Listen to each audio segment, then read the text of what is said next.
తాకట్లో ఉన్న మీ బంగారాన్ని విడిపించి ఆ రోజు ఆన్లైన్ రేటుకి కొంటాం. Sharma gold company.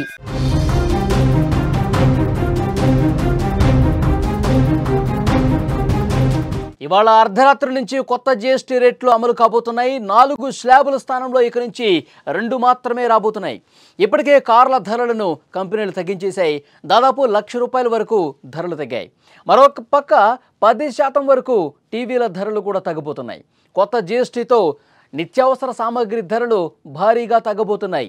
కేంద్ర ప్రభుత్వం ప్రవేశపెట్టిన కొత్త జీఎస్టీ ధరలు రేపటి నుంచి అమల్లోకి వచ్చేస్తున్నాయి. ఇక మీదట 5-18% పన్ను స్లాబులు మాత్రమే ఉండబోతున్నాయి. చాలా రకాల వస్తువుల ధరలు ఒక్కసారిగా దిగొస్తాయి. ఈ మార్పులు ఇవాళ అర్ధరాత్రి నుంచే అమల్లోకి రాబోతున్నాయి. ముఖ్యంగా ఈ ప్రభావం పేద మధ్యతరగతి ప్రజలపై అధికంగా ఉంటుంది. సబ్బులు, షాంపూలు, నిత్యావసర వస్తువుల ధరలు తగ్గడం ద్వారా వారి మీద భారం తగ్గబోతోంది. ఇక ప్రధానంగా ప్యాకింగ్ చేసిన వస్తువులు కొనుగోలు చేస్తున్నప్పుడు వినియోగదారులు జాగ్రత్త వహించాల్సి ఉంటుంది. వినియోగదారుల వ్యవహారాల శాఖ గతంలో ఇచ్చిన మార్గదర్శకాలు సవరించడంతో స్థానిక దుకాణాల్లో కొంత గందరగోళం తలెత్తే అవకాశం ఉందని విశ్లేషకులు చెబుతున్నారు. సెప్టెంబర్ 22కు ముందు తయారై ప్యాకింగ్ చేసిన వస్తువులపై కొత్త ఎంఆర్పీతో స్టిక్కర్లు అతికించేందుకు అనుమతించింది. అయితే పాత ఎంఆర్పీ కనిపించేలా ఉండాలని స్పష్టం చేసింది. అంటే పాత కొత్త ఎంఆర్పీ ధరలు వస్తువుపై కనిపిస్తాయన్నమాట. దీంతో అయోమయానికి గురి కాకుండా కొత్త ధర ఏది, ఎంత మేర తగ్గింది అన్న విషయాన్ని కూడా గుర్తించాల్సినటువంటి అవసరం ఉంది. లేకుంటే కొందరు దుకాణదారులు పాత ధరలకే విక్రయించి అదనంగా వసూలు చేసే ప్రమాదం ఉంది. దీన్ని వినియోగదారులు తప్పకుండా మీరు దుకాణానికి వెళ్ళినప్పుడు, మీరు వస్తువులు కొనుగోలు చేసినప్పుడు 2 రకాల ఎంఆర్పీలు ఉన్నాయో లేదో తెలుసుకోండి. అప్పుడు మాత్రమే కొనుగోలు చేయండి, లేకపోతే ప్రశ్నించండి అని కూడా ప్రభుత్వం చెప్తోంది. ఏమేమి తగ్గుతాయి ఒక్కసారి పరిశీలిస్తే పాలు, నెయ్యి, పన్నీర్, చీజ్, డ్రై ఫ్రూట్స్, స్వీట్లు, ఫ్రూట్ జ్యూస్, సబ్బులు, shampoo, toothpaste, tooth brush, face powder, oil, talcum powder ధరలు, అలాగే ఎయిర్ కండిషనర్లు కూడా, టీవీల మీద కూడా స్వల్పంగా ధరలు తగ్గే అవకాశం ఉంది. ఇక ఇప్పటికే పలు కార్ల కంపెనీలు కార్ల ధరలను తగ్గించాయి.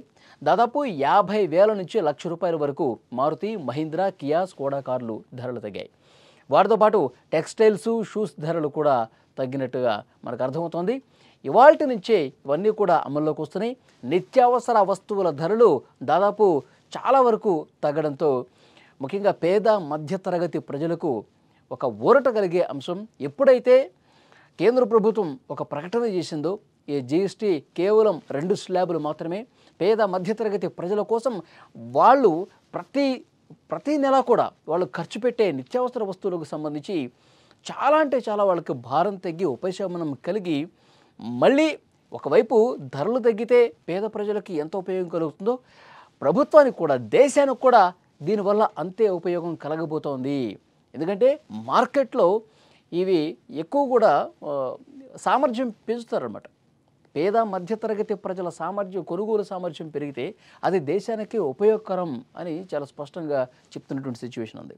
సో ఏం తగ్గితే ఏం తగ్గవు అన్న విషయానికి సంబంధించి ఇప్పటికే చాలామంది క్లారిటీ వచ్చేసింది. మన వంటింట్లో ఉండే అన్ని సామాగ్రిలు దాదాపు చాలా వరకు తగ్గే అవకాశం ఉంది. ఒక పేదవాడి బడ్జెట్ చూసుకుంటే 2,000 నుంచి ₹5,000 వరకు ఈ బడ్జెట్ తగ్గుముఖం పట్టే అవకాశం ఉన్నట్టుగా స్పష్టంగా సమాచారం వస్తుంది. మరోవైపు కార్లు కావచ్చు, బైకులు కావచ్చు, ఫ్రిడ్జ్లు కావచ్చు, ఏసీలు కావచ్చు, ఇలాంటి వాటి మీద కూడా చాలా వరకు భారం తగ్గబోతుందని మనకు అర్థమవుతోంది.